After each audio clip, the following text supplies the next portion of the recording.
Hey Internet, it's David, and I'm here with a special video. Some of you already know, and I've been talking about it a little bit, but I just got my first rebind back. I've never had a rebind before. Honestly, just to kind of let the Bible world know where I'm at. I'm aware of rebinds, but there's just like a rebind look, you know, where it's like, that's definitely a rebind, and you can tell. And so there's guys I know do a great job. Like I've always wanted to see something rebound from AA Leather. Their work looks great. My friend Moses, who has another channel and he does his rebinds, they look great. There's several others. Mark Butterfield, if you're familiar with him, and the Everything Bible's Facebook group, and probably some others, but that's where I know him from, does just amazing tooling on the covers. And so there's rebinders that do a good job. So this isn't a knock against rebinders, but in a general sense, there's just a rebind look where the covers are thick, the spine ribs are kind of big looking. So I've never really jumped on a rebind. I've always bought new stuff.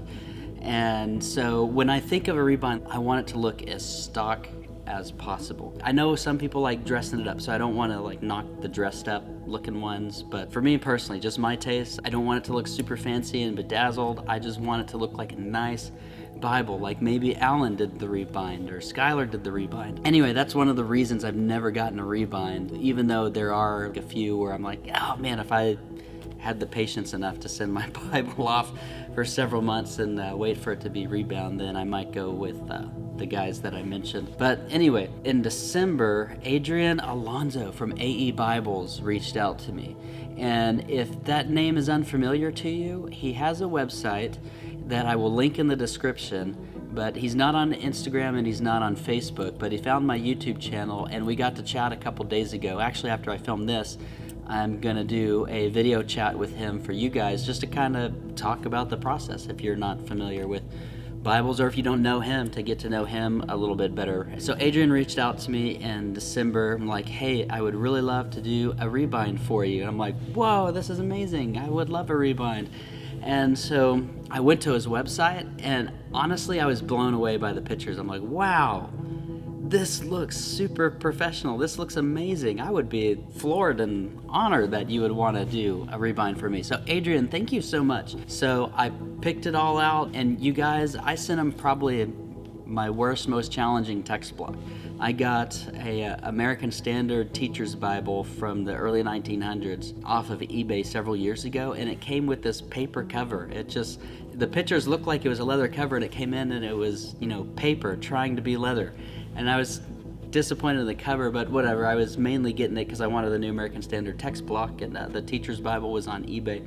And so that's what I sent him. I sent him an old text block. It was in decent shape for how old it was, but still, I know it was a challenging text block. I know it was old, and so the work that he did on this was just outright amazing. And it would be interesting to see what he could do with a new, nice text block, because he did such a wonderful job on this old one. And so I'm going to show you this one today and show you his work. But before I show you the Bible, I'm going to show you the box. He does package them in boxes when he sends them back. He sends the original cover back, and then he even has a label for it. So if you're one of the guys that keeps your boxes, in your library and everything's labeled, then it says, exactly what it is. Nelson 1901 American Standard Mocha Brown Sokoto Goatskin, and I'll talk about that in a little bit.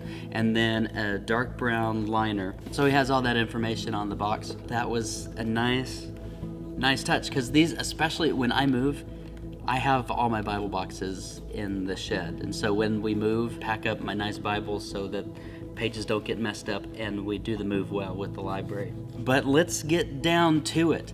One of my other big things is the spine. I tried to get everything to match as closely as I could to the stock Bible. I don't, again, like the bling and bedazzle so much. I like people's, their individual logos from their rebindery. I enjoy that, like at the bottom, but I don't like it overdone. And so the spine, he didn't have the exact font, because it was just an old font, but this was close enough. I love it. So the Holy Bible, the Teacher's Edition, American Standard Version, and the Nelson was all on the original, just like you see here. And so he put all that back for me. But then because it was a gift and I just wanted to remember, man, he did this for me and it's such a wonderful gift. I wanted him to put the AE Bibles over it too. Anyway, it's wrapped in mocha brown Sokoto goat skin, and this is a Nigerian goat skin with a deep grain that you're used to seeing on like the Highland goat skin Bibles, maybe some of the early Schylers. Wonderful, tough feeling, not too thick, not too thin. It feels like something Alan would have on their Bibles. It's a really, really, really nice skin. And I had him put a yap on it, not a complete yap that touches, but just to match the yap that was already there, and he nailed it. It looks so good. But what I like about this mocha brown that he has on the website that I can't really see in the pictures is it's a beautiful dark chocolate color, but underneath it has some lighter tones to it, especially in the sunlight. And so for an old Bible, it has like this amazing rustic look in the different shades. So it's not just a solid color brown. There's some variations to it that I hope the camera's able to pick up well for you, because it just looks beautiful. And what I love about the variations in the goat skin is this Bible already had art gilt on it. And you know, it's an old Bible, so the art gilt was not in amazing shape, and you had the thumb index, so he's like, I can't do anything with that, I'll just make it worse. And so I'm actually thrilled with how the worn out art gilt looks with this mocha brown cover. It looks amazing. And then I was torn between the sable ribbons. If you saw my Bible changing ribbon video, I put sable ribbons on a brown Allen SCR, which honestly this thing feels much better than my SCR from Allen. But I put sable ribbons on that one, and so I was thinking, man, I want sable ribbons on this one, but then I'm like, I already have a brown Bible with sable ribbons, and I would like to see brown ribbons on it, and because I know the brown's not going to exactly match, and I'd like to see the contrast of the browns. And I really like it, so I'm going to stick with these on there. Even though it's a new color, it goes so well with the aged text block. I am so happy with this color.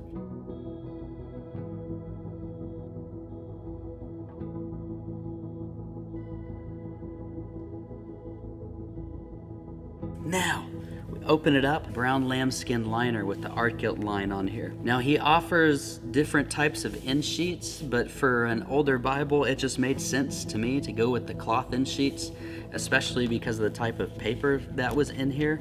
And so when I was picking everything out for this one, I was thinking, stay true to the era. Don't try to do anything that's going to look like too modern on it. And so I've been, to places like the D.L. Moody Center, for instance, in Massachusetts. If you go in the Moody Museum in his old house that he grew up at, they have a section on there that has a lot of his old Bibles and pulpits, and he has a Bible just like this. It's black, but it has the same size yap and the similar done spine. And so I was thinking of that Bible too, when I'm thinking I don't want to do anything too extravagant to take this out of the era that it's supposed to be in. And so I feel like it would go right up next to that Moody Bible at the Moody Center and be okay. You might even think that they were the same age, at least the cover. But anyway, so I've got the lambskin liner in here, and it is so soft. And you can see where I've trained the yap around it. It just wrinkles so well when you get into the corners. I love that crinkly lambskin because it's smooth, and then when you crinkle it, it's just like, it looks so good. And so I had them put the art gilt line around it because after having so many Allens and Schylers with the art gilt and then the art gilt line, there's just a wonderful setting that I've gotten used to that just frames in the Bible when you're reading. And honestly, practically, besides it just being cool looking or beautiful or whatever you want to call it, it keeps me focused on Scripture better to have it framed around. So it's like I'm looking in this section. I'm looking in between all the colors. And so it actually serves a practical purpose for me. But this lambskin liner is just incredible. And the edges, I did not go with the sewn edging. I went with the double tooled lines on the cover. So he's glued this edge down, and this is just like the Allens and the Schuyler's that I'm used to. Schuyler sews theirs, but they still do a good job. I mean, Youngblood does theirs as well. But the Youngblood Allens that I'm used to, I mean, he nailed it. And the corners are consistent. All four corners are just beautiful looking. The art gilt line is nice and straight. And now, when you open this thing up, after talking to him, I learned what an Oxford tube is. There's this piece, he says it's a trifold type thing, and you can correct me if I'm wrong, but I think I remember right. It's a trifold little thing that kind of forms this tube, and when you have the block out of the cover, you glue it to the block, and then you'll glue it to the cover, so that you have this trifold thing that's like this, and then when you open it up, it spreads out a little bit. So what that does is it enables a curve to go up right here on your pages, but then it keeps the spine intact. I noticed when I got it in, like the spine felt much more solid than when I sent it off, because again, it's an old Bible, and I know like this block was a challenging block, and so he reinforced that with the Oxford tube, put that in there, so it just feels stronger back here. But at the same time, like, it still opens super nice. So it didn't affect the functionality of the Bible, even though it made it sturdy. And so I was really impressed with that. And again, this is my first rebind, so the only thing I have to compare this to is the other ones in my library. And I gotta tell you, like, his work is up there with what I would expect from a Youngblood or an old Allen Bible from Chant. But I'm telling you, like, the quality work that Adrian's doing at AE Bibles really is on par with what I'm seeing at Youngblood. Just the feel, the quality of the leather, the attention to detail, just so many great things about this Bible. I'm so happy with it. Fantastic job, you guys. I would send him 1,000 more Bibles if I had dollars to blow on Bible rebinding. But anyway, y'all check him out. I'll put his website in the description, and go give him a visit. And a shout out again, he's not on Facebook, he's not on Instagram, and so you just have to go to his website and ask him questions. And he's real responsive to emails, super nice guy. Just got off the phone with him, and that's it. Just super impressive Bible, super happy with it, just thrilled. So thanks for watching this video. If you like the music playing under this video or any of my videos, it's all available at forloveoftheword.bandcamp.com. And this last Tuesday, I just released a new instrumental album called In Light of Eternity. So go visit me over there, and you can download all the music at forloveoftheword.bandcamp.com. Also, if you enjoy the work and the ministry of this channel, you can support me monthly on my Patreon page, and I'll link that in the description for as little as $2 a month, and you can join me over there, and I'd be honored if you'd pray about that. And so anyway, thanks again so much for watching the video, and I will see you guys later. Bye.